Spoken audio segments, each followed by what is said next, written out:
Ассалаумағалейкум достар, қалайсыздар, аман есенсіздер ме достар? Енді бүгін сіздерге әдеттегідей футбол ақпараттарын жеткіземіз. Ал сіздер болса біздің арнамызды қолдап, лайк басып, әрине комментария қалдырып достарыңызға жіберуді ұмытпаңыздар. Ал біз болсақ әрине видеомызды бастайық. Килиан Мбаппе Реалда сәтсіз бастаса да жағдайды түзей алды. Енді қарасаңыз Пичичи жүлдесін Роберт Левандовскийдің қолынан жұлып алуы мүмкін. Тіпті француз шабуылшысы Барса хет-трик жасағаннан кейін алтын бутсыда иеленіп кету ықтималдылығы жоғары. Қазір Ла Лигада 27 гол соқты. Ал бұл жарыста әр голға 2 ұпай берілетін ескерсек, оның қоржынында 54 ұпай болады.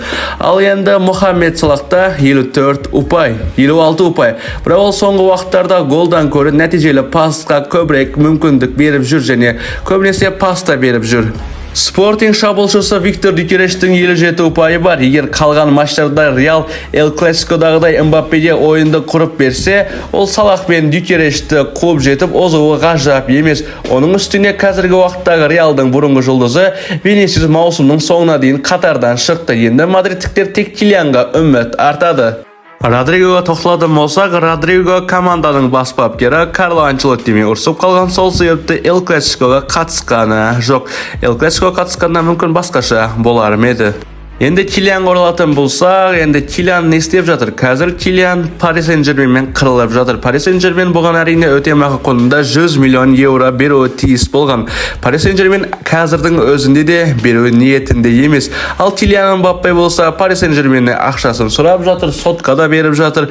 Енді RMC Sport басылымының айтуы бойынша Килиан Мбаппеге егерде Парис Сен-Жермен клубы қалаған ақшасын жоқ, енді контракттағы ақшасын бермейтін болса, сотта жеңілетін болса, келесі маусымда Чемпиондар лигасында ойнамау мүмкіндігі жоғары. Енді осы маусымда финалға шығып, енді Килиан Мбаппенің арқасында келесі маусымда Чемпиондар лигасында өнер көрсетпесе, бұл да енді ауыр болатыны анық.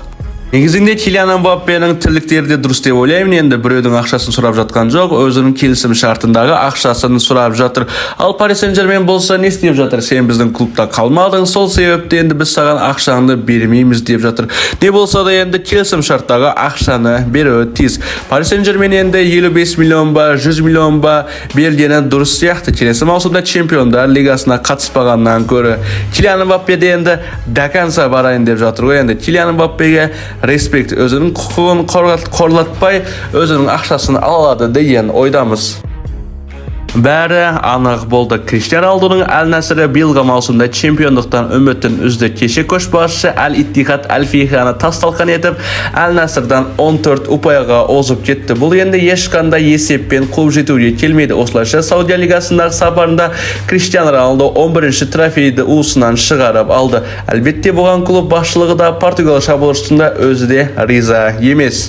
Жақында Роналду басшылықты ашуландырып алды. Матчтан кейін киім ауыстырмай бірден стадионнан кетіп қалған. Бұл оның клуб басшылықтарымен қарым-қатынасы бұзылғанының белгісі.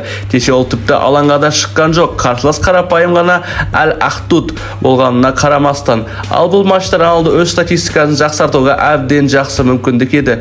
Бір пенка-трик жасап тастауы да ғажап емес еді. Бірақ Криштиану матчқа қатыспады. Бұл өте күмәнді жағдай. Кешегі ойында Криштиану Роналду қатыспады. Енді Криштиану Роналду қатыспағаннан кейін голдар саны аз болама деп ойлап едік. Енді тең ойнап қалмаса болған деп ойынды көріп едік. Бірақ кешегі ойын 9-0. Не деген ойын мынау? Криштиану Роналдусыз 9-0 жасап жатыр. Бұл енді масқара. Садио Манеден покер, Джон Дураннан дубль. Алайда жанкүйерлер қуана қоймады. Әлеуметтік желілерде пікірлерге сенсек, көпшілігі Роналдудан құтылғысы келеді. Бір фанат былай деп жазды әлеуметтік желіде: біздің тарихымыздағы ең ірі жеңіс. Криштиану ойнамады. Ол бізге кедергі келтіреді. Оны клубтан алып тастаңыздаршы, өтінемін. Тағы біреу айтыпты: мен бала күнінен жанкүйер болған клубты бұл адам құртып жатыр. Бұрын біз трофейлер ұтып жүредік, қазір тек оның 1000-ші голын күтіп жүрміз депті. Біз құлдырадық деп кетті. Бірақ енді мен бұған келіспеймін. Криштиану Роналду келгеннен кейін Әл-Насрді біраз жанкүйерлер тани бастады.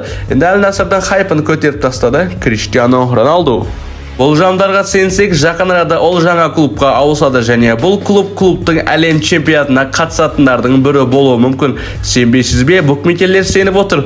Олар алдының клубтың чемпионатында гол соғат дейінде 1/3 коэффициент беріп жатыр. Әл-Насыр бұл турнирде қатыспайды. Демек Португалия шабуылшы басқа клубқа баратыны анық.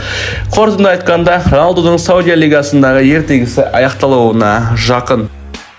Манчестер Сити сәтсіз маусымнан кейін құрамда қайта құруды жоспарлап отыр. Шын мәнінде бұл өзгерістерді 1 жыл бұрын бастаған да дұрыс болар еді. Сонда қыста ойыншыларды асығыс қымбат бағада алуға тура келмес еді. Дегенмен қаңтардағы трансферлерге қарамастан жазда қалалықтар ақшаны есептемей ақ жұмсауға дайын. Гвардиола Миланның жартылай қорғаушысы Тион Рейндерсте көз тігіп отыр. Астаналықтардың пікірінше, қазіргі уақыттағы Хаубек осы Тоналиге қарағанда арзан тұрады. Тоналиге қызығып еді. Манчестер Сити клубы қоя сал енді 55 миллион еуроға сатып ала салайық деп осы ойыншыға қызығушылық танытып отыр. Бұл жартылай қорғаушы негізінде тірек жартылай қорғаушы, бірақ Пеп Гвардиоланың өзі сегіздіктің рөлінде атқарып жатыр. Тірек жартылай қорғанысқа келесі маусымда команданың үздік ойыншысы алтын доптың иегері Родри қайтады. Родри болмаса енді Нико Гонсалес ойнайды. Ал осы Тонали болса, не айтты білесіздер ме? Тонали енді Ньюкаслда қалуға қарсы еместігін айтты. Манчестер Сити қызығуды қойып еді. Мына жақта Манчестер Юнайтед клубы да шығып отыр. Манчестер Юнайтед клубы осы Тонали үшін 80 миллион еуро беруге дайын. Қайдан ақша алып жатыр осы Манчестер Юнайтед клубы үшін? Енді Тонали Юнайтедте барса да жақсы, АПЛда үйренген ойыншы. Ал Манчестер Сити болса Ювентустың қорғаушысын алуға дайындалып жатыр. Ювентустың қорғаушысы Андре Камбиязаны аламы алмаймы оны да білмейміз. Оны қыстақ алмақшы болған, бірақ трансфер жүзеге аспай қалды. Ол трансфер болмай жатса тағы бір Ювентустың ойыншысына қызығып жатыр. Оның аты Николас Савенди деген. Ал Ювентус болса оны сатып, оның орнына Осимхенді алғысы келер және Донаруmaға да қызығып отыр. Енді Эдерсонның орнын басады деген ойдамыз. Бірақ енді бұл Донарума осы Гвардиоланың философиясына дұрыс келмейді. Донарума аяқпен жақсы ойнай алмайды. Бірақ Пеп Гвардиолаға аяқпен керемет деңгей көрсететін қақпашы керек. Енді жазда бәрін біліп аламыз. Сол үшін біздің арнамызға тіркеліп қойыңыздар. Барынша футбол ақпараттарын сіздерге тез жеткізіп отыратын боламыз. Алдыңғы жасырған командамыз Интер клубы еді. Осы оқырмандарымыз алғашқыларының бірі болып жазды. Енді тағы да бүгін бір клубты жасырамыз, соны сіздер таба алады деген ойдамыз. Міне назарларыңызда бір клуб тұр. Қай клуб? Бір атақты клубтардың бірі деп айтыламыз. Енді ортаңғы клубтардың бірі Еуропада. Достар, енді бізді барынша қолдаңыздар, лайк басыңыздар, тіркеліңіздер. Ал біз болсақ жалғастыра берейік. Реал Мадридтің қақпашысы Тибо Куртуа командадан кетіп, оның орнын Давид Рая басады деген ақпараттарда бар. Испандық басылымдарының айтуы бойынша осылай. Давид Раяның өзі де Реал Мадридқа баруға қарсы емес. Кім Реалға барғысы келмейді деп айтамын. Енді Тибо Куртуа негізінде қазір жақсы қақпашылардың бірі. Еуропада ең мықты қақпашы десек те болар. Эл Класикода өзін жақсы көрсете алды.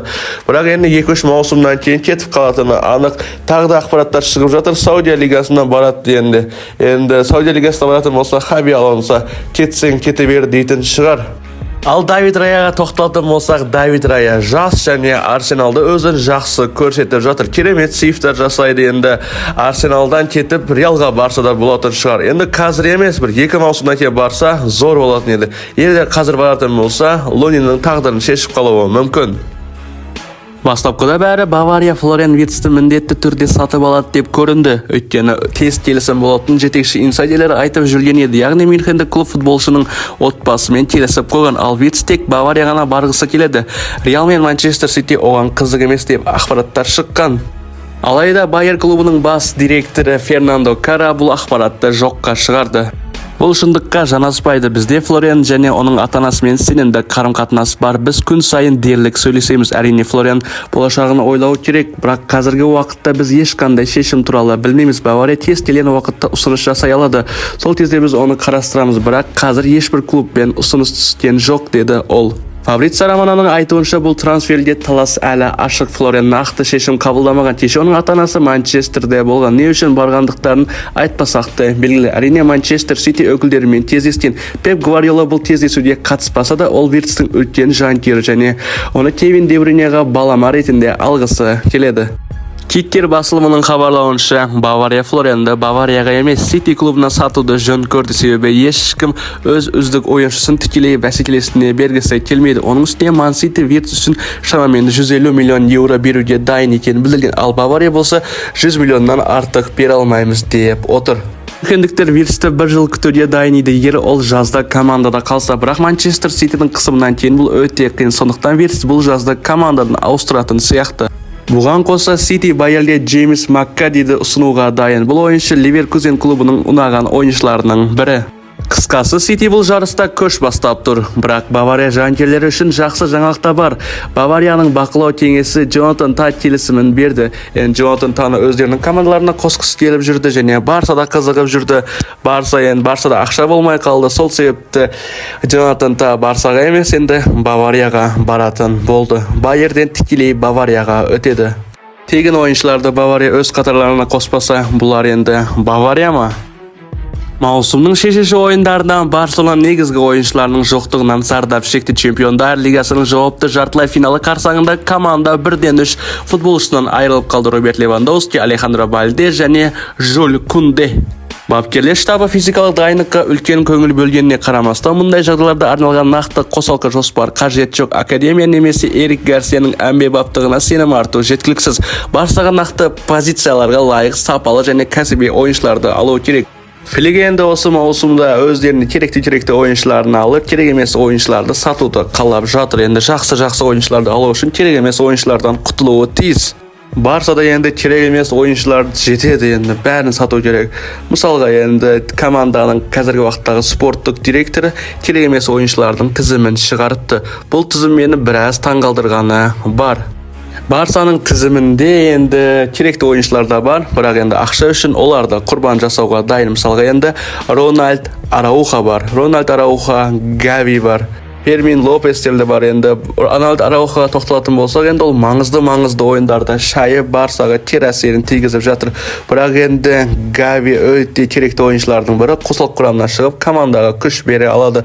Енді мына ойыншыға тоқталатын болсақ, Лопесті өте мықты ойыншы деп айта аламыз. 60 минуттан кейін шығып гол да соғады, пас та беретін ойыншы және ойынды да жүргізе алады. Бірақ енді не керек, енді қазіргі уақытта Барсада қиыншылықтар көп, ақша жағынан да енді өздерінің қарыздары жетерлік, тағы да енді ойыншылар алу үшін Барса жақсылап жұмыс істеуі қажет болады. Жетістікке жету үшін енді бір нәрсені құрбан жасау керек. Енді Гавиді де, Фермин Лопесті де құрбан етуге тура келіп жатыр. Ал достар, біздің жаңалығымыз осы. Енді арнамызға тіркеліп, лайк басып, әрине комментария қалдыруды ұмытпаңыздар. Соңғы уақыттарда енді лайктың саны азып отыр. Бір 5-6 видеодан бері айтып жатыр. Тегін лайкты аямайық достар. Біреулердің видеосын көрсеңіз, олардың іші қаралық етпеймін, қызығамын. Біреулердің қарасаң лайктарды аямайды, пытырлатады, каналдар тез дамып жатыр. Біздің каналымыздың дамуы соңғы кездерде бәсеңдеп жатыр. Лайктарды аямайтын болсаңыздар, біздің видеомыз рекомендацияға шығып, басқа да адамдар көретін болады. Бұл енді каналдың дамуына үлкен үлес қосады.